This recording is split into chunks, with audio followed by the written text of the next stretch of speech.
ابھی اللہ تعالیٰ کی یہ سنت ہے نا قرآن پاک کے اندر، ان الذین اللہ تعالیٰ کی یہ سنت ہے قرآن پاک کے اندر کہ جہاں کہیں جہنم والوں کا ذکر کیا جاتا ہے اس کے ساتھ جنت والوں کا بھی ذکر کیا جاتا ہے، تاکہ انسان کے اندر جہاں خوف پیدا ہو وہاں اللہ تعالیٰ کے ساتھ محبت اور امید اور رجا بھی پیدا ہو.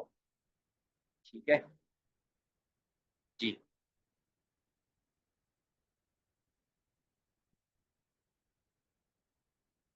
پڑھیے جی. الذین یخشون، بے شک وہ لوگ جو ڈرتے ہیں ربہم اپنے رب سے، بالغیب ساتھ غیب کے، لہم مغفرۃ و اجر کبیر، ان کے لیے بخشش ہے اور اجر بہت بڑا. میں نے جس طرح کیا کہ پیچھے جہنمیوں کا ذکر ہے اور یہاں پہ ان لوگوں کا ذکر ہے کہ جن کے اپنے رب کے ساتھ اچھے تعلقات ہیں، غیب کے ساتھ، غیب کے اندر بھی وہ اللہ رب العزت کا خوف اور خشیت رکھتے ہیں، ان کی مجلسیں بھی اور ان کی علیحدگیاں بھی وہ پاک ہوتی ہیں، اور وہ اللہ تعالیٰ کی ان چیزوں پر بھی ایمان لاتے ہیں جس کو وہ اپنی عقل کے ساتھ سمجھ لیتے ہیں، اور اللہ تعالیٰ کی ان چیزوں پر بھی ایمان لاتے ہیں جس کو وہ اپنی عقل سے سمجھ نہیں پاتے، اور وہ دیکھی ہوئی چیز کا بھی ایمان رکھتے ہیں اور ان دیکھی کا بھی ایمان رکھتے ہیں. جو بھی قرآن و سنت کے اندر آ گیا ہے، عقل اس کو تسلیم کرے نہ کرے، اس کی سمجھ میں آئے نہ آئے، وہ اس کو برحق مانگتے ہیں اور اپنے رب سے ڈرتے ہیں، حالانکہ اس کا رب ان کی آنکھوں سے اوجل ہے. تو ان کے لیے پھر اللہ تعالیٰ نے مغفرت رکھی ہے کہ یہ ان کے دل کی حالت عمدہ ہے.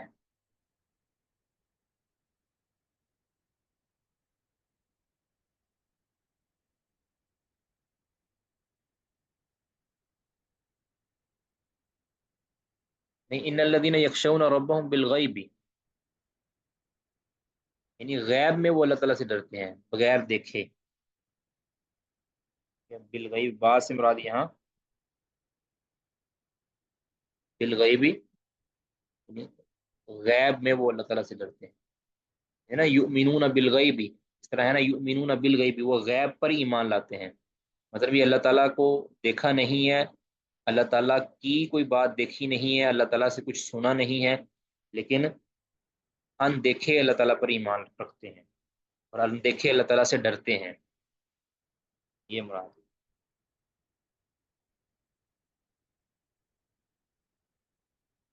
اور اللہ تعالیٰ نے جن چیزوں کا حکم دیا ہے وہ ان کی آنکھوں سے غائب ہیں، ان پر بھی ایمان رکھتے ہیں.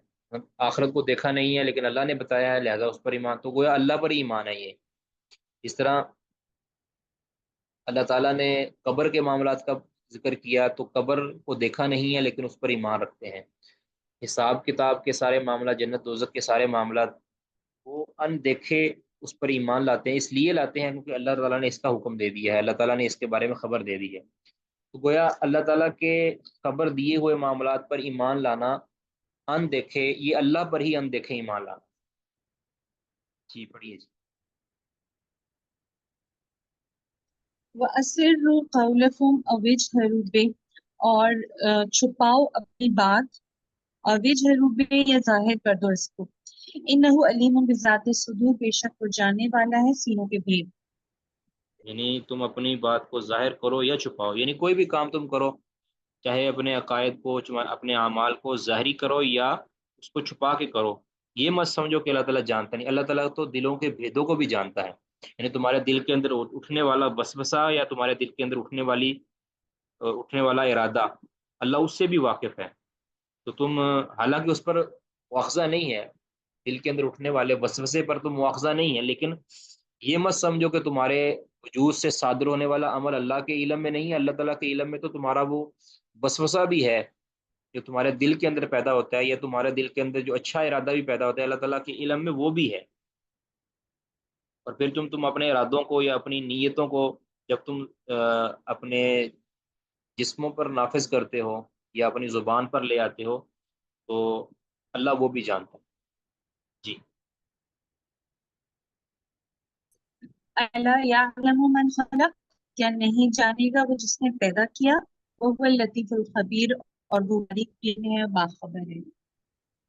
یعنی اللہ تعالیٰ جو دل کی باتوں کو جانتا ہے یا جو ظاہری اور پوشیدہ باتوں کو جانتا ہے، کیا اللہ نہیں جانے گا؟ وہ ہستی کہ جس نے اس کو پیدا کی ہے، یعنی جب خالق نہیں جانے گا تو پھر اور کون ہے جو جانے گا؟ یعنی جس نے دل کو پیدا کیا، جس نے تمہارے عمل کو پیدا کیا، جس نے تمہارے وجود کو پیدا کیا، وہ اس کو جانے گا نہیں؟ یعنی یہ استفہام انکاری ہے، یقیناً جانے گا۔ اچھا، وہ اللطیف الخبیر، اور بڑا بریک بین اور خبر رکھنے والا ہے۔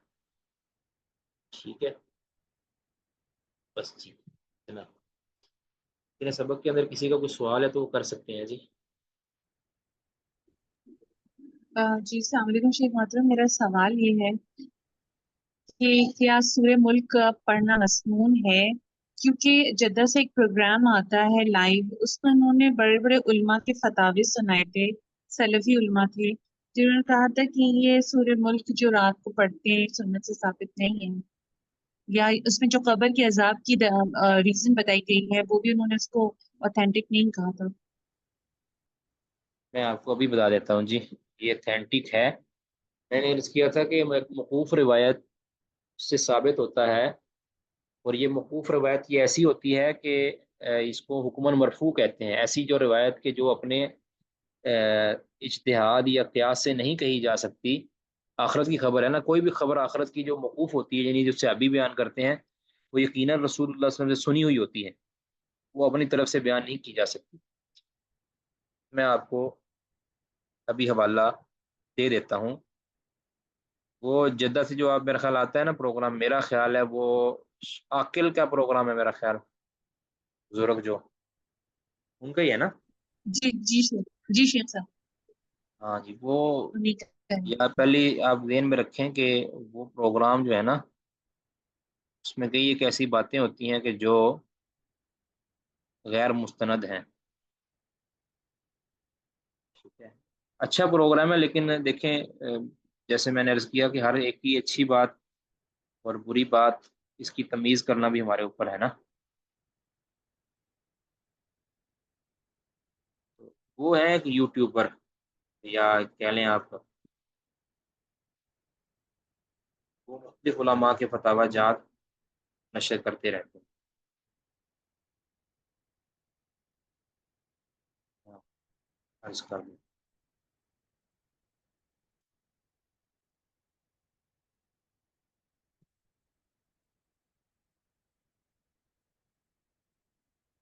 جی،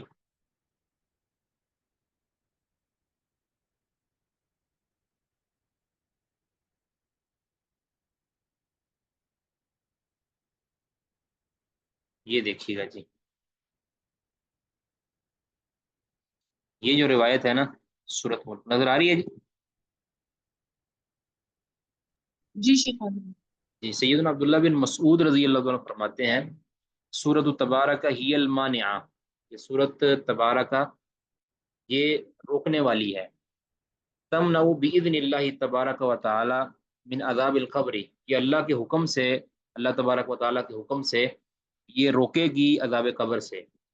کیسے روکے گی؟ کہ اتی رجل من قبل رأسہ، آدمی جو قبر میں پڑا آدمی ہے کہ جو سورت ملک کی تلاوت کیا کرتا تھا، اس کے سر کی طرف سے آیا جائے گا، یعنی عذاب آیا جائے گا، لایا جائے گا۔ تو فقالت لہو، تو یہ صورت کہے گی اس کو کہ لا سبیل لک علی ھذا، اس طرف سے تجھے کوئی راستہ نہیں ہے، یعنی تجھے نہیں، انہ کان قد دعا فی سورۃ الملک، کہ یہ سورت ملک کے اندر یہ سورت ملک پڑا کرتا تھا۔ ٹھیک ہے، وَأُتِيَ مِن قِبَلِ رِجْلَيْهِ، اس کے پاؤں کی طرف سے کوئی عذاب لایا جائے گا یا آیا جائے گا۔ فقالت رجلاه، تو اس کے پاؤں کہیں گے لا سبیل لکم علی ھذا، تمہارے لیے اس پہ کوئی راستہ نہیں، انہ کان یقوم بسورۃ الملک، کہ یہ سورت ملک پڑھا کرتا تھا۔ ٹھیک ہے، یعنی میرے ذریعے یہ کھڑا ہو کر سورت ملک پڑھا کرتا تھا، فمنعتہ باذن اللہ من عذاب القبر، تو یہ سورت ملک اس کو اللہ کے حکم سے عذاب قبر سے روک دے گی۔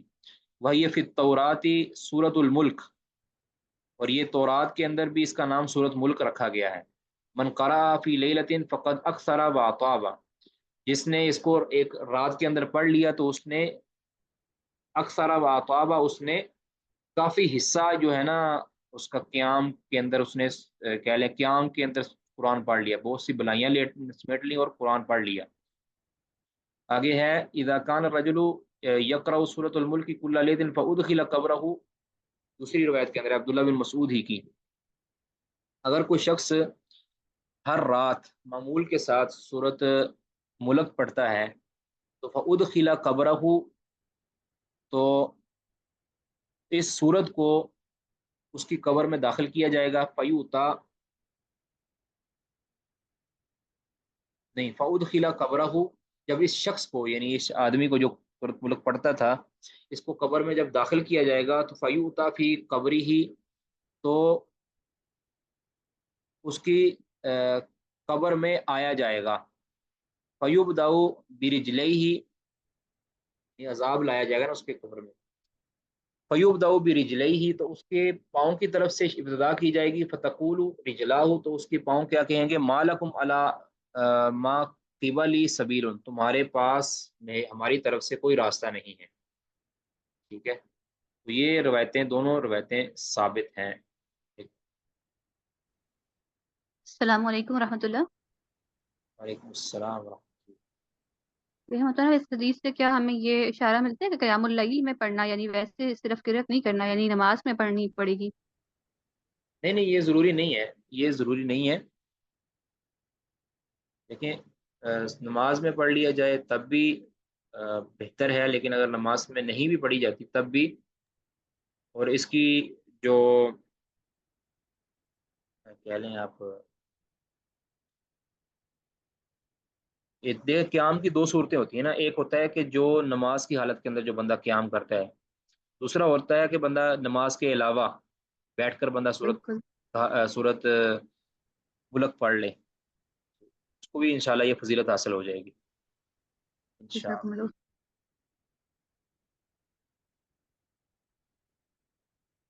اصل تو ہے کہ سورت ملک کیا عذاب قبر سے بچاتی ہے یا نہیں بچاتی، تو جواب یہ ہے کہ عذاب قبر سے یہ معنی ہے، سورت ملک عذاب قبر سے بچاتی ہے، تو جتنی اس کے بارے میں یاد رکھیں مرفوع روایات ہے نا، جس کے اندر رسول اللہ صلی اللہ علیہ وسلم کی طرف سے کوئی بات ہوئی ہے یا رسول اللہ صلی اللہ علیہ وسلم کی طرف سے منسوب کوئی بات ہے، وہ تو ثابت نہیں ہے۔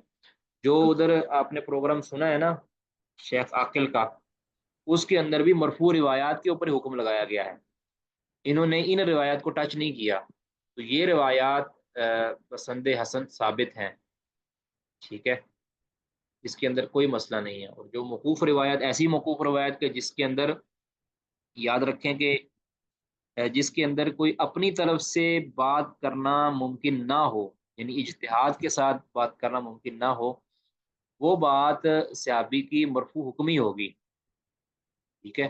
اب یہ روایت اس کو اس طرح کی بات بغیر دلیل کے نہیں کی جا سکتی، تو صحابی نے لازمی طور پر یہ بات رسول اللہ صلی اللہ علیہ وسلم سے سنی ہوگی، صرف منسوب نہیں کیا رسول اللہ صلی اللہ علیہ وسلم کی طرف، تو اس کی میں نے وضاحت کچھ عرصہ پہلے کر دی تھی کہ موقوف روایات کے اندر بھی بعض ایسی ہوتی ہیں کہ جو مرفوع حکمی ہوتی ہیں، مرفوع حکمی کا مطلب بھی اس کا یہ سندن تو موقوف ہے، لیکن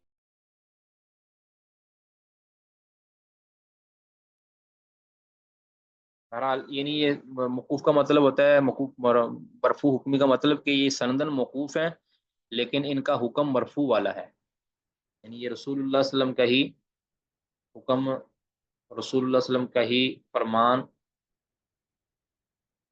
معلوم ہوتا ہے۔ کسی اور کا سوال جی؟ جی شیخ محترم، اگر کوئی ویسے حدیث ہوتی ہے عمومی طور پہ تو اس میں کسی صحابی رضی اللہ عنہ کا فہم جو ہے وہ غلط ہو سکتا ہے، تو پھر یہ جو مطلب غیب کے امور ہوتے ہیں تو اس میں ہم کہتے ہیں کہ یہ مطلب مرفوع حکمی ہے، تو یہاں ان سے کوئی خطا نہیں ہو سکتی، مطلب ان کی سمجھ میں کوئی خطا نہیں ہو سکتی؟ نہیں، انہوں نے دیکھیں، انہوں نے یہ کوئی سمجھ کے ساتھ بات نہیں کی، سمجھ کے ساتھ بات کیا کی جا سکتی ہے کہ کسی آیت کی تفسیر کر دیں، کسی حدیث کا معنی کر دیں، یا کسی حکم کے متعلق اجتہاد کر دیں، اس کے اندر ہم کہہ سکتے ہیں خطا کا امکان ہے، لیکن ایک بندہ آخرت کے بارے میں کوئی بات کر رہا ہے، یعنی غیبی معاملے کے بارے میں بات کر رہا ہے، اس کے بارے میں اجتہاد تو ہو ہی نہیں سکتا۔ اب دیکھیں میں آپ کے سامنے آخرت کے متعلق کوئی بات نہیں کر سکتا جب تک کہ میرے پاس دلیل نہیں آئے گی، تو صحابی بھی بات نہیں کر سکتا، جب میں بات نہیں کر سکتا، آپ بات نہیں کر سکتے، آپ یا ہم جسارت نہیں کر سکتے، تو صحابی کیسے کر سکتا ہے؟ یعنی ایک اوجل چیز کو صحابی کس طرح بیان کر سکتا ہے اپنی طرف سے؟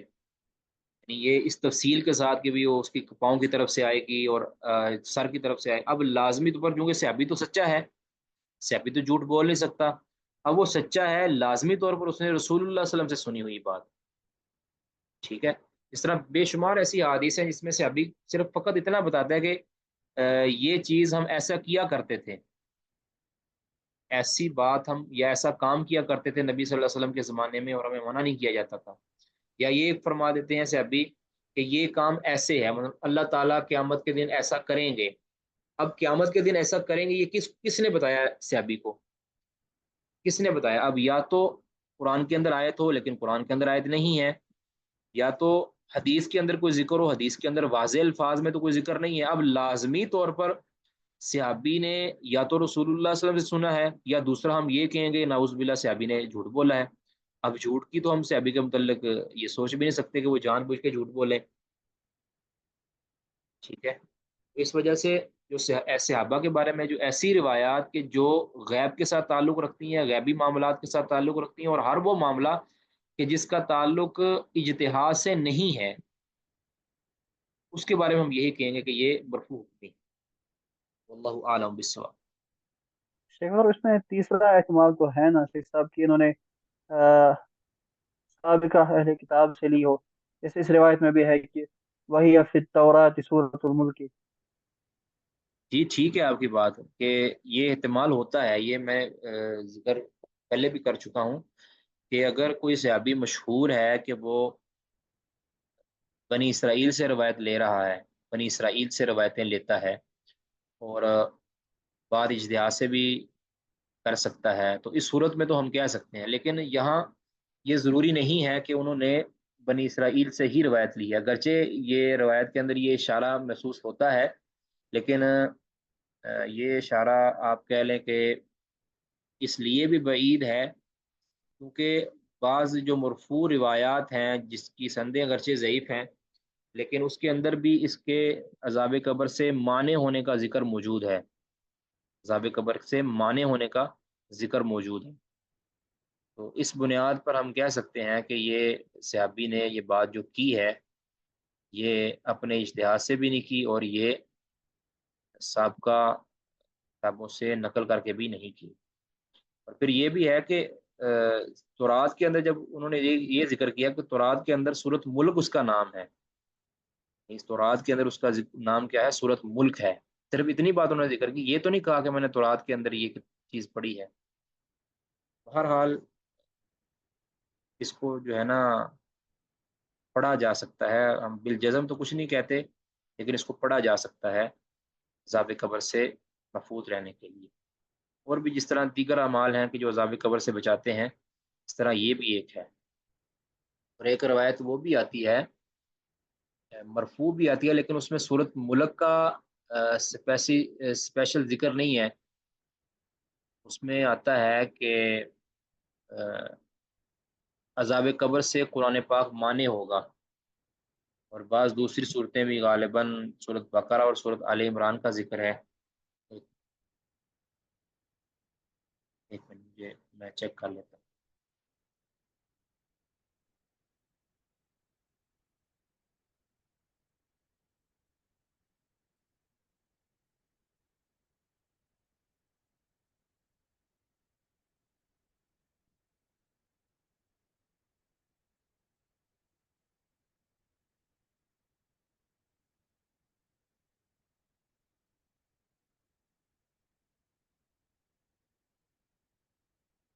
نہیں، اس میں سورۃ آل عمران کے اندر یہ نہیں ہے جی.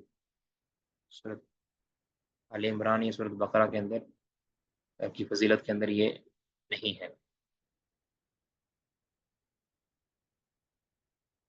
جی کسی کا اور سوال؟ جی هذا ما عندي والله اعلم بالصواب.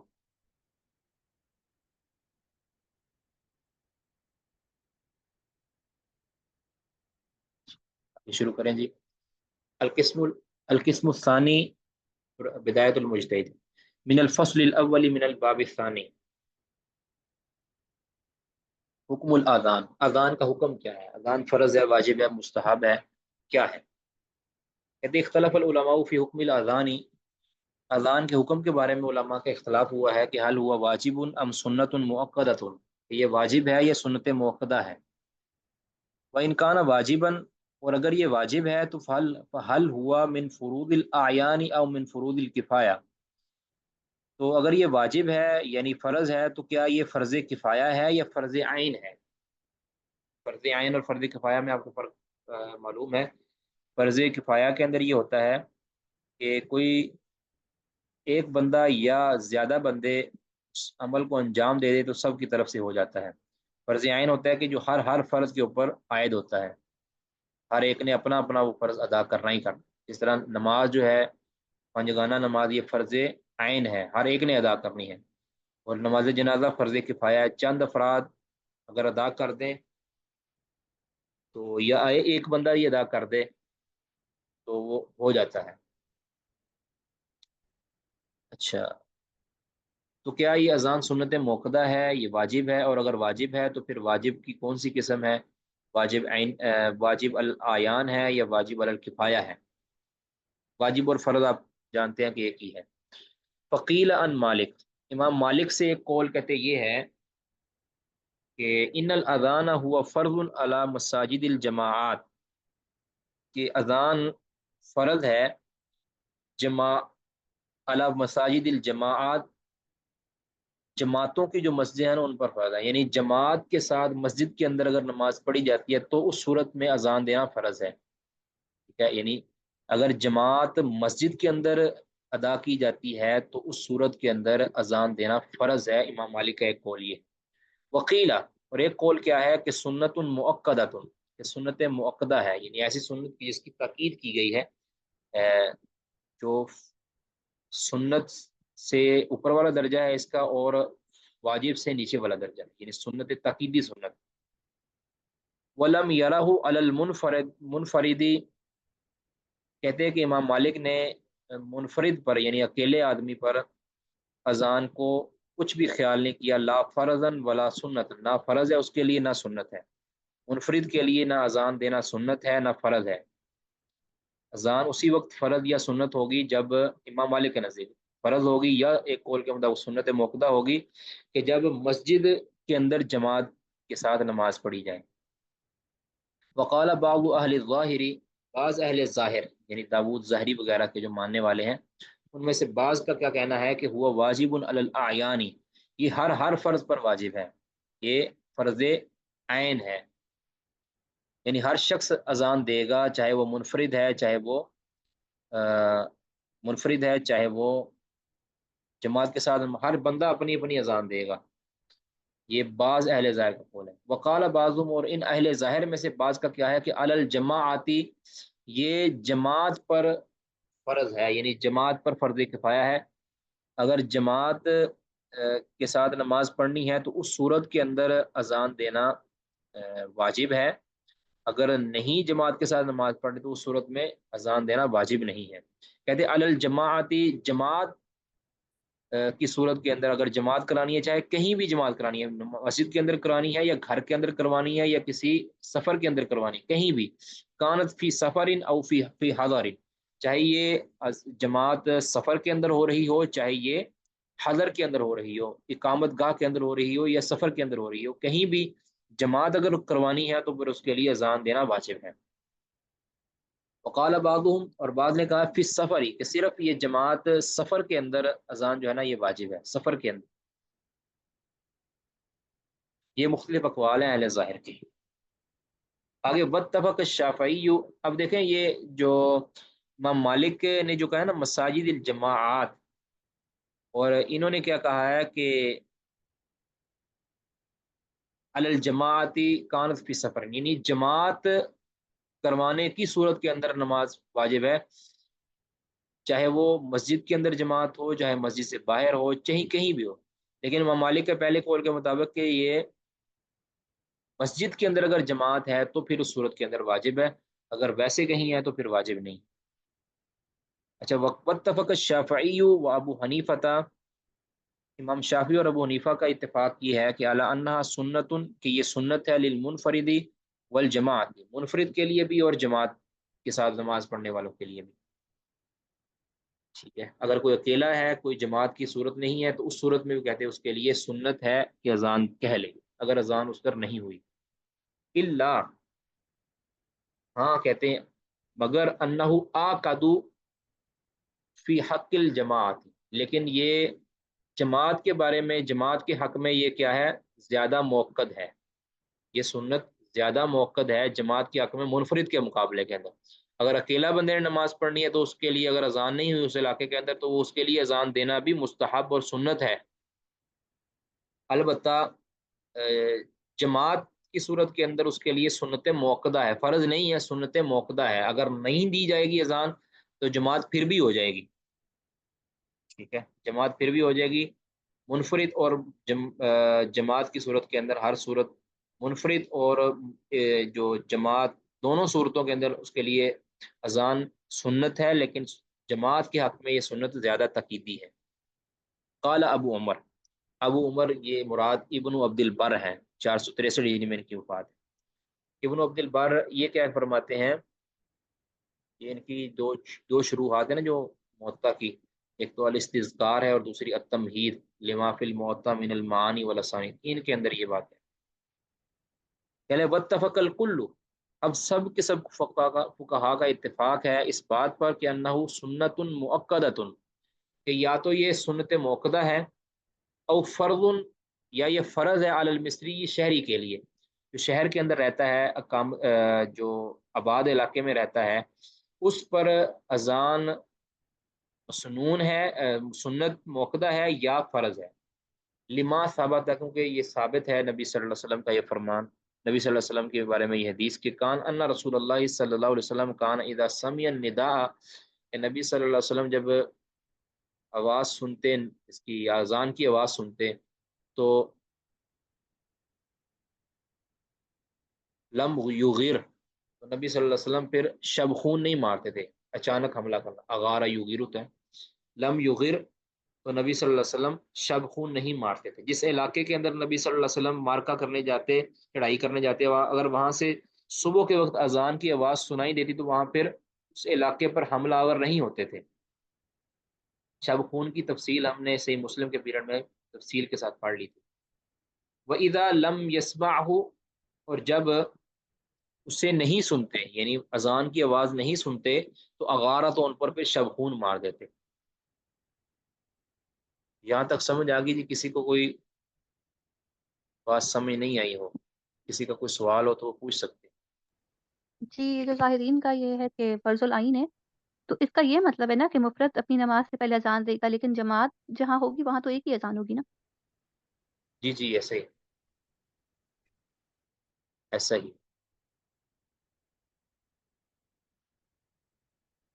والسبب فی اختلافہم، ان فقہا کے اختلاف کا سبب یہ ہے معارضۃ المفہوم من ذلک لظواہر الآثار، کہ اس میں مفہوم کا معارضہ ہے،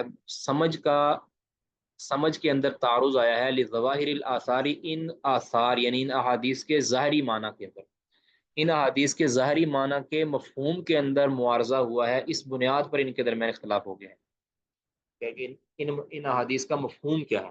وذالک، اور وہ اس طرح کے انہ ثبت، کہ یہ حدیث ثابت ہے کہ ان رسول اللہ صلی اللہ علیہ وسلم قال لمالک بن الحویرث ولصاحبہ، کہ نبی صلی اللہ علیہ وسلم نے مالک بن حویرث اور ان کے ساتھی سے یہ فرمایا تھا کہ اذا کنتما فی سفر، کہ جب تم سفر میں ہو، فاذینا، اذان کہنا، واقیما، اور اقامت کہنا، ولیؤمکما اکبرکما، اور جو امامت کروائے وہ تم میں سے جو بڑا ہے وہ امامت کروائے۔ اب جس نے یہ سمجھا کہ یہ الزنا واقیما، کہ نبی صلی اللہ علیہ وسلم نے دونوں کو اذان کہنے اور دونوں کو اقامت کہنے کا حکم دیا ہے، انہوں نے کیا کہا کہ یہ فرض علی الاعیان ہے، کہ ہر بندے نے اپنی اپنی اذان کہنی ہے، اپنی اپنی اقامت کہنی ہے، یا یہ جس طرح کے بعض اہل ظاہر کہتے ہیں۔ اور جس نے یہ کہا کہ مراد یہ ہے کہ تم میں دونوں میں سے کوئی اذان کہے گا اور اقامت کہے گا، یعنی تم دونوں کے اوپر یہ فرض ہے، تم دونوں میں سے کوئی ایک عائد کر دے گا، ایک بندہ ادا کر دے گا، دوسرے سے بھی ادا ہو جائے گا، ٹھیک ہے۔ اب اس مفہوم کے اندر اس الفاظ کے ظاہر کا جو مفہوم ہے اس میں اختلاف ہوا، تو حکم کے اندر بھی اختلاف ہو گیا۔ ایک تو یہ حدیث ہے، کہتے ہیں وہ کذالک ما رویہ، کہتے ہیں اسی طرح جو مروی ہوا ہے من اتصال عمل ہی نبی صلی اللہ علیہ وسلم کا جو عمل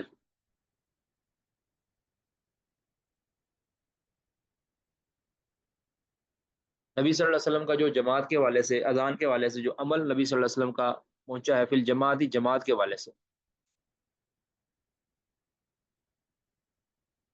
کہ آپ صلی اللہ علیہ وسلم نے جماعت کی صورت کے اندر آپ نے اذان کہلوائی ہے اور اقامت کہلوائی ہے، یہ جو آپ صلی اللہ علیہ وسلم کا جماعت کی صورت کے اندر جو عمل اذان کا پہنچا ہے یا روایت ہوا ہے، اس کے بارے میں بھی جو اس کی وجہ سے بھی اختلاف پیدا ہو، کہتے فمن فہم من هذا الوجوب مطلقا، جس نے سمجھا اس عمل سے وجوب کو مطلقا، مطلق طور پر، قال تو اس نے کیا کہا کہ انه فرض علی الاعیان او علی الجماعت، کہ یہ فرض ہے، جس نے اس سے مطلق وجوب سمجھا ہے اس نے کیا کہا ہے کہ انه فرض علی الاعیان، کہ یہ فرض ہے، فرض عین، او علی الجماعت، یا بھی یہ فرض جماعت پر ہے، یعنی جماعت کی، جماعت میں سے کوئی ایک شخص کہہ دے، اس کو فرض کفایہ کہہ لیں دوسرے لفظوں میں، کہ جماعت کی صورت کے اندر ہے، انفرادی صورت کے اندر نہیں ہے۔ وہو الذی حکاہ ابن مغلس، اور یہی ابن مغلس نے ان داود ظاہری سے نقل کیا ہے۔ ومن فہم منہ، اور جس نے یہ سمجھا ہے اس سے، نبی صلی اللہ علیہ وسلم کے اس اذان سے، الدعاء الی الاجتماع للصلاۃ، کہ یہ صرف اور صرف نماز کے لیے، اجتماع کے لیے پکار ہے، نماز کے اجتماع کے لیے پکار ہے، تو قال، اس نے کہا انہ سنت المساجد، کہ یہ مساجد کی سنت ہے، یعنی مسجد کے اندر جب لوگوں کو نماز کے لیے بلایا جائے گا اس صورت کے اندر یہ اذان دی جائے گی، ادروائز اذان نہیں ہے یا فرض نہیں ہے۔ انہ سنت المساجد، کی یہ مساجد کی سنت ہے، سنت سے مراد یہاں یعنی مساجد کا، یہ مساجد سے تعلق رکھنے والی چیز ہے یہ اذان، کیونکہ مساجد کے اندر بلایا جاتا ہے نماز کے اکٹھ کے لیے، تو گویا کہتے ہیں کہ جس نے یہ سمجھا کہ یہ مساجد میں اذان، مساجد میں نماز کے اجتماع کی پکار ہوتی ہے، اس نے یہ کہا کہ انہ سنت المساجد، کہ یہ مساجد کی سنت، او فرض فی المواضع التی، یا یہ فرض ہے ان مقامات کے بارے میں، التی یجتمع الیہ الجماع، کہ جس کی طرف جماعت جمع ہوتی ہے، یعنی جن مقامات پر جماعت یعنی لوگوں کا اجتماع ہوتا ہے نماز کے لیے، وہاں اذان کہنا کہتے فرض ہے۔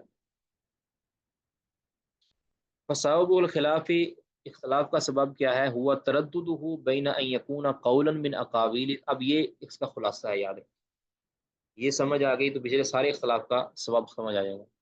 فسبب الخلاف، اختلاف کا سبب یہ ہے کہ ہوا ترددہ، اس اذان کا متردد ہونا، بین ان یکون قولا من اقاویل الصلاۃ، اس درمیان کہ یہ نماز کے کلمات میں سے ہے، نماز کے کہہ لیں کہ یعنی نماز کے المختصتی بہا، یعنی نماز کے امور میں سے، آپ کہہ لیں یعنی نماز کے ساتھ مخصوص امور میں سے ہے، کہ یہ نماز کے ساتھ خاص ہے، یعنی جو بھی جہاں بھی نماز پڑھے گا اس کے لیے اذان کہنا اس نماز کا حصہ ہوگا، او یا یکون المقصود به هو الاجتماع، یا کہ اس اذان کا مقصد جمع کرنا ہے، اجتماع ہے، اس کا نماز کے ساتھ تعلق نہیں ہے، جس نے اس کو نماز کا حصہ سمجھا، نماز کے امور میں سے سمجھا، اس نے یہ کہا کہ نماز جماعت ہو نہ ہو،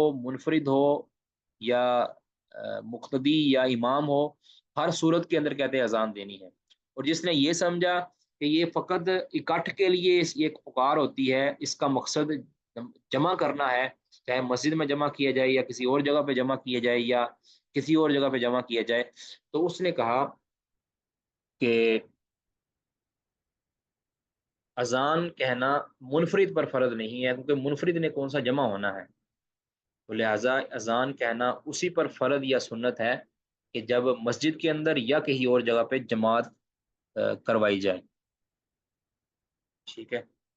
وہ تردد ہو، اس کا متردد ہونا، یعنی بین ان یکون قولا من اقاویل الصلاۃ المختصۃ بها، کہ یہ نماز کے ان امور میں سے ہے کہ جو نماز کے ساتھ خاص ہیں، ان میں سے ہے، یا کہ یہ اس کا مقصد صرف اجتماع ہے، لوگوں کو جمع کرنا ہے۔ بات واضح ہو گئی جی؟ تو درست بات تو یہ ہے کہ جہاں پہ اجتماع ہوگا نماز کا، وہاں پہ اذان کہنا مشروع اور مستحب ہے، اور مستحب مؤکد ہے، فرض واجب اذان نہیں ہے۔ اسی پر کہہ لیں کہ جمہور اہل علم کا یہی موقف ہے کہ اذان کہنا فرض یا واجب نہیں ہے۔ اگر کوئی اذان نہیں کہتا اور جماعت کروا لیتا ہے تو اس کی جماعت ہو جائے گی۔ تو دوسرا یہ ہے کہ اگر کسی علاقے کے اندر اذان کہہ دی گئی ہے، تو اگر کوئی اس صورت میں منفرد نماز پڑھتا ہے تو وہ نہ اذان کہے اور نہ ہی اقامت کہے۔ البتہ سفر کے اندر اگر کوئی ہے یا بیابان کے اندر ہے اور وہاں اذان کی آواز نہیں پہنچی، تو اس صورت میں اس کے لیے مستحب ہے، مشروع ہے کہ وہ اذان بھی کہہ دے اور اقامت بھی کہہ لے، چاہے اکیلا ہی نماز پڑھ رہا ہے تب بھی وہ اذان اور اقامت کہہ دے، تو اس کے لیے یہ جائز ہے۔ بلکہ بعض موقوف روایتوں کے اندر ثابت ہے، مرفوع تو اس بارے میں ضعیف ہے، موقوف روایتوں میں ثابت ہے کہ ایسا شخص اگر کوئی اذان کہہ کے بیابان کے اندر نماز کے لیے کھڑا ہو جاتا ہے تو اس کے پیچھے اللہ کے فرشتے کھڑے ہو جاتے ہیں، ٹھیک ہے، کی اقتدا کے اندر اللہ کے فرشتے کھڑے ہو جاتے ہیں۔ اس کی اور بھی ایک فضیلت بیان ہوئی ہے لیکن مجھے وہ بھول گئی۔ بہرحال اذان واجب نہیں ہے کسی کے لیے بھی، مستحب ہے، مؤکد ہے، اور جہاں پہ مسلمان رہتے ہیں وہاں پہ علاقے میں ایک جگہ پہ اذان کہہ دی جائے تو وہ سب کی طرف سے ہو جاتی ہے۔ تو ہر ایک کو اپنے اپنے گھر کے اندر اذان کہنے کی ضرورت نہیں ہے، چاہے وہ خواتین ہو چاہے وہ مرد ہو۔ واللہ اعلم بالصواب۔ کسی کا کوئی سوال ہے تو وہ کر سکتے ہیں۔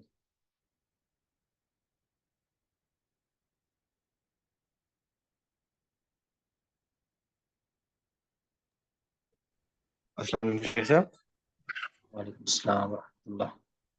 جی شیخ صاحب، یہ جو آپ نے جو موقوف روایت بیان کی جس میں اس طرح کے الفاظ ہیں کہ آ، جنگل بیابان میں جو اذان دیتا ہے تو اس کے پیچھے فرشتے، اور پھر جب وہ جماعت کراتا ہے تو پیچھے فرشتے کو جوائن کر لیتے ہیں، جی کیا آج کے موجودہ جو سسٹم ہے اس کے اندر اس میں وہ بھی داخل ہیں کہ آپ کسی غیر کنٹری میں ہیں اور آپ پارک وغیرہ میں ہیں اور ہر طرف غیر مسلم ہی ہیں اور آپ اپنی نماز پڑھتے ہیں تو نماز پڑھنے سے پہلے آپ اذان دیتے ہیں، تو یہ جنگل بیاباں کی جو بات ہے وہ ادھر بھی فٹ ہو سکتی ہے؟ جی جی بالکل فٹ ہو سکتی ہے، کیوں نہیں فٹ ہو سکتی؟ صرف جنگل بیابانی، سفر کی حالت کے اندر بھی ایسا کرنا ثابت ہے۔ یہ میں آپ کو ایک منٹ نا اسکرین شیئر کر کے نا کچھ چیزیں دکھا دیں۔ جی یہ ہے، دیکھیں لکھا ہوا ہے البتہ ویرانے یا سفر میں منفرد کے لیے اذان اور اقامت کہنے کا جواز ہے۔ یہ زبید بن سلط کا یہ تفصیلی روایت ہے۔ ایک مرتبہ سیدنا عمر رضی اللہ عنہ نے نا جماعت کروائی اور انہوں نے ان پر غسل فرض تھا، انہوں نے جماعت کروا دی، بعد میں ان کو معلوم ہوا کہ میرے اوپر تو غسل فرض تھا، تو انہوں نے پھر ظاہر ہے انہوں نے پھر خود تو نماز لٹانی تھی، اب جنہوں نے پڑھ لی تھی ان کے پیچھے ان کی تو نماز ہو گئی تھی، تو اب انہوں نے دوبارہ غسل کیا اور اذانہ، پھر اذان کہی خود ہی، وہ اقام الصلاۃ، اب یہ سفر کے دوران تھا یہ سارا کچھ، نماز کی اقامت کہی، ثم سلم بعد مرتفع الضحى متمكنا، پھر انہوں نے نیچے اتر کر، یعنی سواری پر نہیں نیچے اتر کر انہوں نے پھر سورج طلوع ہونے کے بعد انہوں نے پھر نماز پڑھی تھی۔ تو ان کو پتہ ہی بعد میں چلا تھا، فجر کی نماز پہلے پڑھا دی تھی ساتھیوں کو، انہوں نے تو اپنی نماز پڑھ لی، اب ان کے اوپر چونکہ نماز لوٹانا ضروری تھا، سیدنا عمر رضی اللہ عنہ نے پھر دوبارہ غسل کر کے نماز اذان بھی کہی اور اقامت بھی کہی اور پھر نماز پڑھی۔ یہ ثابت ہے کہ سفر کی حالت کے اندر آپ کہیں ہیں اکیلے ہیں تو آپ اذان کہہ سکتے ہیں۔ اس طرح سعید بن مسیب کا ایک قول آتا ہے خیر یہ تو مقطوع ہے نا. دوسرا ہے نافع کا. نافع کیا کہتے ہیں؟ ان عبداللہ ابن عمر کان لا یزید علی الاقامۃ فی السفر الا فی الصبح فانه کان ینادی فیها ویقیم کان یقول انما الاذان للامام الذي یجتمع الناس الیہ. اب یہ ایک بات بھی ہے کہ عبداللہ بن عمر جو سفر کے اندر ہوتے تھے نا، تو صرف اور صرف وہ اقامت کہتے تھے. جب اکیلی نماز پڑھنی ہے نا، خود انہوں نے منفرد نے، یعنی ادھر تو یہ لکھا ہوا ہے کہ جماعت کے ساتھ بھی نماز پڑھتے ہوئے وہ صرف اقامت کہتے تھے. اب یہ سفر کے اندر اقامت یا اذان کہنے کے والے سے یہ دلیل ہے نا بیان کی جا رہی. تو سفر کے اندر ہوتے تو جماعت کی صورت کے اندر بھی وہ اقامت ہی کہتے تھے، اذان نہیں کہتے تھے. کہتے ہیں الا فی الصبح ہی، سوائے صبح کی، صبح کے اندر اذان بھی کہا کرتے تھے اور اقامت بھی. اور کیا کہتے تھے کہ انما الاذان للامام الذی یجتمع الناس الیہ. کہتے ہیں کہ اذان تو اس امام کے لیے دی جاتی ہے کہ جس کی طرف لوگ جمع ہوتے ہیں. لوگوں نے دور دراز سے آنا ہوتا ہے، وہ جمع ہونے کے لیے آتے ہیں، تو اس صورت میں کہتے ہیں اذان کی ضرورت ہے. ورنہ اگر جس علاقے کے اندر یا جس سفر کے اندر لوگ پہلے سے ہی جمع ہو گئے تھے وہاں اذان دینے کی ضرورت نہیں ہے. یہ عبداللہ بن عمر رضی اللہ عنہ کا یہ موقف تھا. تو اس پر بھی، اس کو بھی تسلیم کیا جا سکتا ہے. اب عروہ بن زبیر کیا کہتے ہیں؟ اذا كنت في سفر فان شئت ان تؤذن وتقيم فعلت. اگر آپ سفر میں ہو تو اذان اور اقامت دونوں کہہ دیں تو یہ آپ کی مرضی ہے. وان شئت فاقم ولا تؤذن. اور اگر آپ چاہتے ہیں اقامت صرف کہیں اور اذان نہ کہیں، تو یعنی اس میں توسع ہے کہ آپ اذان اور اقامت دونوں کہہ کر نماز پڑھ لیں جماعت کی صورت کے اندر، اور اگر آپ نے صرف اقامت کہنی ہے تب بھی کوئی مسئلہ نہیں. اب اوپر جو ہم نے سیدنا عمر رضی اللہ عنہ کا پڑھا تھا، اس کے اندر تو انہوں نے اکیلے تھے، اکیلے انہوں نے نماز پڑھی اور اذان اور اقامت دونوں کہی. اس طرح یہ سعید بن مسیب کا بھی یہ قول ہے کہ انہوں نے فرمایا کہ جو بیابان میں نماز پڑھتا ہے تو اس کے دائیں اور بائیں طرف فرشتے نماز پڑھتے ہیں. جب وہ اذان اور اقامت کہتا ہے تو اس کے پیچھے پہاڑوں جیسے فرشتے نماز پڑھتے ہیں. اب یہ انہوں نے جو بات کہی ہے نا، یہ انہوں نے بات مرفوع روایت سے لے کر کہی ہے. یہ نیچے مرفوع روایت لکھی ہے کہ اس میں ہے کہ سیدنا عقبہ بن عامر بیان کرتے ہیں کہ رسول اللہ صلی اللہ علیہ وسلم نے فرمایا کہ آپ کا رب عز و جل اس چرواہے پر تعجب کرتا ہے جو کسی پہاڑ کی چوٹی پر بکریاں چراتا ہے، نماز کے لیے اذان کہتا ہے اور نماز پڑھتا ہے. اب اس میں اقامت کا ذکر نہیں ہے، گرچہ یہ لفظ ایسے ہیں کہ جس سے یہ ذہن جاتا ہے شاید یہاں اقامت کا. اور یقیم الصلاۃ آتا ہے نا میرا خیال، یؤذن بالصلاۃ ویصلی ویقول عز وجل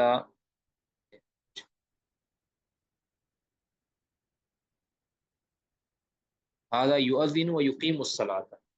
یہ نماز پڑھتا ہے اور یہ اذان کہتا ہے اور نماز پڑھتا ہے، یعنی نماز کو قائم کرتا ہے. تو اللہ تعالیٰ فرماتے ہیں کہ فرشتوں یہ میرے اس بندے کو دیکھو، یہ اذان کہہ کر نماز پڑھتا ہے، مجھ سے ڈرتا ہے، گواہ رہو کہ میں نے اپنے اس بندے کو معاف کر دیا اور اسے جنت میں داخل کر دیا. سنن نبی داؤد، سنن نسائی سے سند اس کی حسن. تو یہ روایت بھی بتاتی ہے کہ سفر کے اندر اکیلا بندہ وہ اذان کہہ سکتا ہے، اقامت بھی کہہ سکتا ہے. جب اذان کہہ سکتا ہے تو اقامت بھی کہہ سکتا ہے. ٹھیک ہے جی.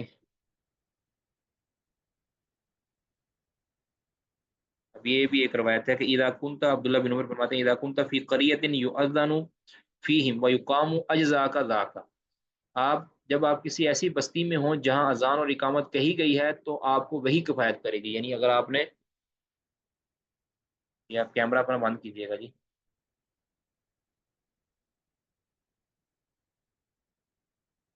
جب آپ کسی ایسی بستی میں ہوں جہاں اذان اور اقامت کہی گئی ہے تو آپ کو وہی کفایت کر جائے گی.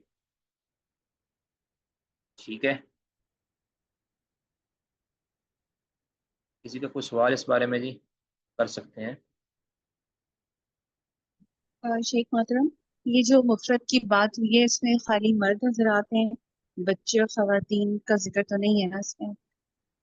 کیونکہ دیکھیں سفر کے دوران اکثر ایسا ہوا ہے کہ ہم خواتین نے بھی جماعت سے نماز پڑھی ہے، تو اس میں تو ایسا ہم نے کچھ بھی نہیں کیا تھا، بس ہم نے تکبیر کہہ کر اسٹارٹ کر دیا تھا. ٹھیک اس ہے، لیے کوئی میں تو مسئلہ تھوڑا نہیں. سا کنفرم کر لوں آپ سے. جی ٹھیک ہے، کوئی مسئلہ نہیں ہے. آپ نے پڑھ سکتے ہیں آپ، ان کے پیچھے نماز پڑھ سکتے ہیں۔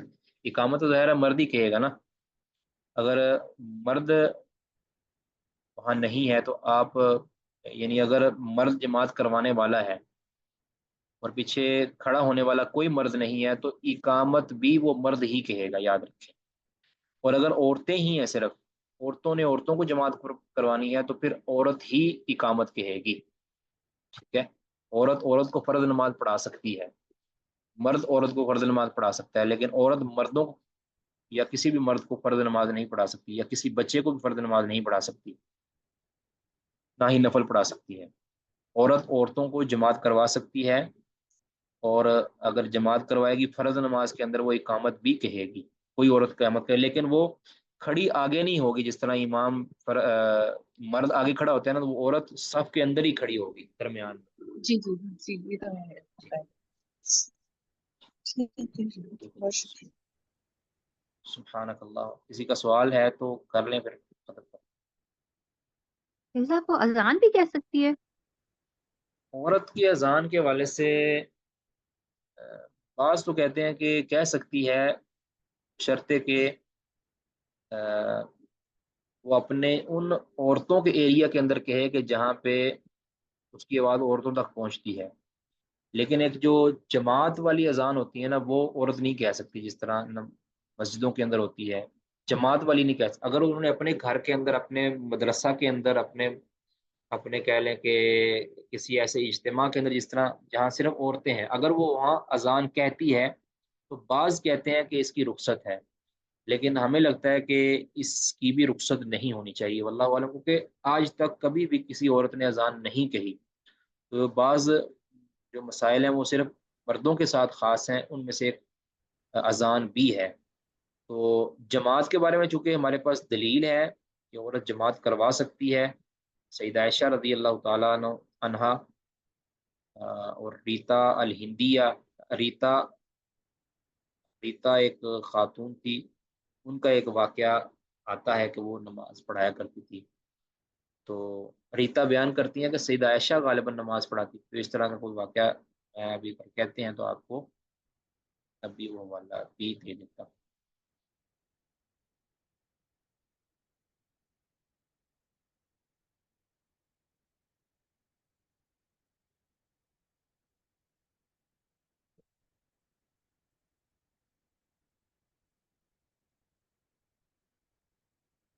ریتا الحنفیہ، جی یہ کیا کہتے ہیں کہ امتنا عائشہ تو فقامت بینہن فی الصلاۃ المکتوبہ، ہمیں عائشہ رضی اللہ عنہ نے صف کے درمیان کھڑے ہو کر فرض نماز کی امامت کرائی، ٹھیک ہے۔ سنن دارقطنی، سند اس کی صحیح ہے۔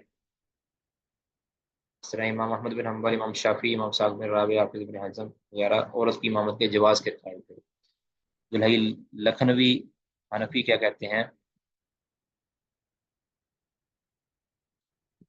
یہ یہ بھی یعنی اسی حق میں ہے کہ عورت نماز پڑھا سکتی ہے۔ تو بہرحال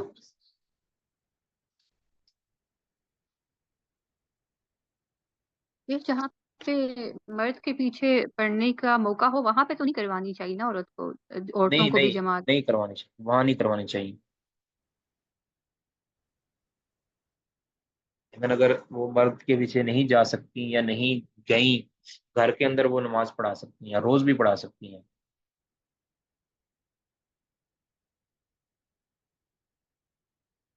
ٹھیک ہے السلام علیکم شیخ جی صاحب۔ جی جی۔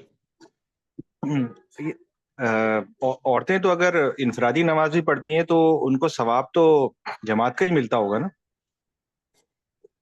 اب ان گھروں کے میں جو لیے عورتیں نماز پڑھتی ہیں، اپنی جو نماز پڑھتی ہیں، تو ان کو بھی تو، کیونکہ حدیث میں تو آتا ہے کہ سب سے افضل نماز عورت کی وہ ہے جو اپنی جتنا زیادہ اندر پڑتی ہے تو اتنا زیادہ ثواب ہے، اور اس کا ثواب بلکہ یہاں تک فرمایا ہے کہ مسجد نبوی کے برابر ہے۔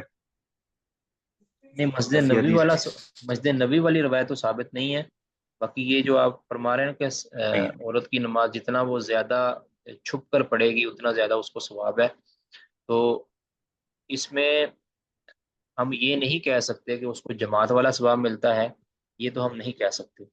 یہ ہو سکتا ہے کہ اس کو جماعت سے بھی زیادہ ثواب ملتا ہو، تو جب یہ کہہ دیا گیا نا کہ اس کی افضل ترین نماز، اب اس کا مطلب یہ ہے کہ افضل ترین نماز ظاہر ہے اس کے لیے اس کے اندر یہ جو جماعت کے ساتھ نماز پڑھنے والی جو ہے نا یہ صورت بھی آ جاتی ہے کہ اس کا باہر جانا اس سے کہیں درجے بہتر ہے کہ وہ اپنے کوٹھری کے اندر جو ہے نا، جس ایک کمروں کے اندر ایک کمرہ ہوتا ہے، چھوٹی سی کمری ہوتی ہے، اس کے اندر وہ نماز پڑھتی ہے، جتنا چھپ کے نماز پڑھتی ہے اتنا زیادہ اس کو ثواب ہے۔ یعنی جہاں پہ آنے جانے کا کوئی چکر نہ ہو، یعنی کسی بھی آنے جانے کا کسی کا کوئی چکر نہ ہو، وہاں پہ جو نماز پڑھتی ہے اس کی سب سے افضل نماز وہ ہے۔ اب یہ افضل نماز اس کی جماعت کے ساتھ نماز پڑھنے سے بھی اس کو افضل ہو سکتی ہے، یعنی عورتوں کے اعتبار سے، مردوں کے اعتبار سے نہیں۔ مردوں کے لیے تو افضل جی ترین نماز جماعت کے ساتھ پڑھنا ہے، اور عورتوں کے لیے سب سے افضل نماز گھر کے اندر اور گھر کے بھی اندرونی جو کمرہ ہے اس کے اندر پڑھنا اس کے لیے افضل ہے۔ باقی اس کے لیے جواز ہے کہ وہ گھر سے باہر نکل کے مسجد کے اندر جا کے نماز پڑھنا چاہے تو وہ نماز پڑھ سکتی ہے، اس کو روکا نہیں جا سکتا، لیکن کچھ پابندیاں ضرور ہیں کہ خوشبو نہیں لگائے گی، اور لباس جو ہے وہ اس کا خیال رکھے گی، پردے کا خیال رکھے گی، اور باقی کچھ اس طرح کی پابندیاں ہیں، اس کو وہ فالو کرے تو شیخ پھر صاحب، سوال یہ ہے کہ عورتوں کے لیے کوئی افضلیت تو نہیں ہے نا جماعت سے نماز پڑھنا، کہ نہیں جی نہیں وہ افضل اگر باہر جا رہی ہیں تو وہ جماعت سے اپنی نماز پڑھ، افضلیت تو نہیں ہے؟ جیسے مردوں کے لیے تو ہے کہ جی ہمارے واجب ہے تو ہمارا تو حکم الگ ہے، لیکن عورتوں کے لیے تو افضلیت تو نہیں ہے۔ یہ افضلیت نہیں ہے، باہر جانا افضلیت نہیں ہے۔ دیکھ، لیکن جماعت میں اور مسجد میں تو فرق ہے نا۔ جی جماعت سے نماز پڑھنے میں اور مسجد جانے میں تو فرق ہے نا، اگر جماعت تو اپنی اس اندرونی کمرے میں بھی کرا سکتی ہے۔ جی کروا سکتی ہیں عورتیں، اپنے اندرونی کمرے میں جماعت کروائیں گی تو ان کو اپنے اعتبار سے زیادہ ثواب ملے گا، اپنے اعتبار سے ان عورتوں کو گھر کے اندر اکیلے پڑھنے کی بنسبت جماعت کے ساتھ پڑھنے کا زیادہ ثواب ملے گا، اس طرح آپ کہہ سکتے ہیں۔ جی شیخ شیخ مطلب مولانا، ایک کیا؟ اور اچھا تو ایک اور سوال یہ کہ جس طرح بھائی نے کہا کہ ان کو مطلب جماعت سے بھی زیادہ ثواب ملے گا کیونکہ یہ ان کی افضل ترین نماز ہے، تو میرا سوال یہ کہ کچھ کام اللہ تعالیٰ نے کسی کے لیے کسی کو موقع دیا ہوتا ہے، جیسے امیر لوگ صدقہ کر سکتے ہیں تو غریب لوگ نہیں کر سکتے، تو یہ تو اللہ کی فضیلت ہے، اللہ جس کو دیتا ہے، تو یہ مثال کے طور پہ عورتوں کا جو جہاد ہے وہ حج ہے، تو اس کا یہ مطلب تو نہیں کہ ان کو قتال کا بھی ثواب ملے گا، تو قتال کا ثواب تو صرف مردوں کو ملے گا، تو ایسا مطلب کہنا کہ ان کو جماعت سے بھی مطلب کیا واقعی ان کو جماعت سے بھی زیادہ ثواب نہیں ملے نہیں، میں نے عرض کیا، میں کہ عورتوں کے اعتبار سے یہ مت سمجھے کہ اس کو مرد جو جس کو ثواب، میں مثال دیتا ہوں، مثال اگر مرد کو جماعت کے ساتھ پڑھنے سے مثال کے 100 نیکیاں ملتی ہیں، تو عورتوں کو گھر کے اندر پڑھنے سے ضروری نہیں ہے کہ 101 نیکی ملے یا 100 سے زیادہ ملے، یہ میرا مطلب نہیں تھا۔ میرا یہ گا۔ مطلب تھا کہ ایک عورت کو اگر وہ جماعت کے ساتھ نماز پڑھے گی مسجد کے اندر جا کے، اور دوسری عورت جو گھر کی کوٹھلی کے اندر نماز پڑھے گی، دونوں کے ثواب کے اندر فرق ہے۔ اس کے مقابلے میں ایک مرد ہے جو مثال کے طور پر اس کو 100 نیکی کا ثواب ملتا ہے، تو عورت کو کوٹھلی کے اندر ضروری نہیں ہے کہ 101 کا ملے، اس کو اپنی ان نیکیوں کے اعتبار سے زیادہ ثواب ملے گا کہ جو وہ باہر جا کے یعنی مسجد کے اندر جا کے نماز پڑھنے کے وہ کرتی ہے، یا گھر کے کشادہ کمرے کے اندر بیٹھ کے کرتی ہے، یا گھر کے صحن کے اندر نماز پڑھنے پہ جو اس کو ثواب ملتا ہے، اس کی بنسبت اس کو سب سے زیادہ ثواب ملے گا گھر کی کوٹھری کے اندر۔ جزاکم اللہ خیر۔ جی آپ کا کیا سوال تھا یہ دوسرا؟ شیخ مطلب میرے مائنڈ میں یہ آ رہا تھا کہ رمضانوں میں جو ہم تراویاں پڑھتے ہیں اور زیادہ اہتمام اور دل یہی کرتا ہے کہ مسجد میں جماعت کے ساتھ، اور اتنے بڑے جو امام یا قاری ہوتے ہیں بہترین قرأت کے ساتھ، تو ان کے پیچھے پڑھے ہم تراویح، ظاہر قرآن کا مہینہ ہے تو قرآن جتنا چل رہا ہوتا ہے تو ترجمہ بھی ذہن میں آ رہا ہوتا ہے، گھروں میں وہ بات نہیں ہوتی ہے کہ ہم گھر میں تراویح اس طرح پڑھ پائیں، ہاتھ میں مصحف ہوتا ہے اور ہم پڑھ رہے ہوتے ہیں، تو اس سلسلے میں آپ کے کیا مشورہ ہے کہ گھر میں ہی پھر پڑھنی چاہیے تراویح؟ نہیں نہیں، پڑھنی چاہیے۔ دیکھیں بعض جو نا استثنائی صورتیں ہوتی ہیں، مثلا اوقات دیکھیں بعض علاقوں کے اندر اور بعض اوقات کے اندر مسجدوں کے اندر جانا یہ زیادہ فضیلت کا باعث بن سکتا ہے، اور بعض اہل علم تو لکھا ہے، تو آج کل جو ہے نا آج کل کے جو حالات چل رہے ہیں، لوگوں کے اندر ایمان کی کمی ہے، لوگوں کے اندر شیطان کے وسوسے زیادہ ہیں، ان کے لیے کہتے افضل ہے اس دور کے اندر کہ وہ تراویح کو جماعت کے ساتھ پڑھیں، مرد بھی اور عورتیں بھی، کیونکہ اگر وہ گھر میں پڑھے گا اب وہ والا ماحول نہیں رہا، گھر میں پڑھے گا، ایک دن پڑھے گا، دوسرے دن سستی کر کے وہ سو جائے گا، تو اس سے کہیں درجے بہتر ہے کہ وہ زیادہ ثواب اکٹھا لینے کی بجائے وہ درمیانے درجے کا ثواب تسلسل کے ساتھ لے لے۔ ایک بندہ اگر ایک گھر کے اندر مثال کے طور پر ایک دن عبادت کرتا ہے تو اس نے 100 نیکیاں فرض کیا کما لی ہیں، ٹھیک ہے، لیکن مسجد کے اندر وہ نماز پڑھتا ہے تو اس نے 80 نیکیاں کمائی ہیں فرض کیا، مسجد کے اندر تراویحاں پڑھتا ہے، تو اب وہ 100 نیکیاں اس نے پہلے دن گھر میں جو کما لی ہیں، دوسرے دن بھی 100 کما لے گا، تیسرے دن وہ بالکل سو جائے گا، تو وہ 100 سے محروم ہو جائے گا۔ لیکن اگر مسجد کے ساتھ اہتمام کے ساتھ پڑھتا رہے گا تو وہ 80 کماتا رہے گا، تو وہ تسلسل اس کا برقرار رہے گا، اور اس کو، اور اگر وہ اس کے اندر اخلاص شو کرے زیادہ سے زیادہ تو سچ اللہ تعالیٰ اس کو بڑھا چڑھا کے بھی اجر دے دے گا۔ تو بےآئینی عورتوں کا معاملہ ہے کہ اگر وہ یہ سمجھتی ہیں کہ ان کو مسجد کے اندر جا کے نماز پڑھنے میں زیادہ خشوع حاصل ہوتا ہے، زیادہ توجہ ان کی حاصل ہوتی ہے اور اہتمام رہتا ہے، تو ان کے لیے مسجد کے اندر نماز پڑھنا، پھر جا کے مسجد کے اندر تراویحاں پڑھنا جا کے ان کے لیے افضل ہے۔ لیکن اگر وہ سمجھتی ہے کہ اپنے گھر کے اندر وہ پورا اہتمام کر سکتی ہیں، ٹھیک ہے، تو پھر وہ گھر میں پڑھ لے تو یہ افضل ہے۔ یہی سیدنا عمر رضی اللہ عنہ کی مراد تھی کہ جب انہوں نے یہ فرمایا تھا کہ جب جماعت میں مسجد میں جماعت کو دیکھا نہ ہوتے ہوئے، انہوں نے کہا کیا ہی یہ بہترین انداز ہے ان کا نماز پڑھنے کا، لیکن ساتھ فرمایا کہ جو لوگ ابھی گھر میں سوئے ہیں اور آخری پہر کے اندر گھر میں وہ تراویح پڑھیں گے نا، وہ ان سے افضل ہیں۔ وہ اس لیے کہا تھا کہ وہ پڑھیں گے، اگر وہ سوئیں گے تو پھر افضل تو نہیں ہوں گے نا، اگر وہ تسلسل کے ساتھ پڑھیں، اگر کوئی یہ سمجھتا ہے کہ میں تسلسل کے ساتھ گھر میں قیام کر سکتا ہوں جتنا قیام میں مسجد میں کرتا ہوں، تو اس کے لیے وہ افضل ہے۔ لیکن ایسا ہوتا نہیں ہے عام طور پہ۔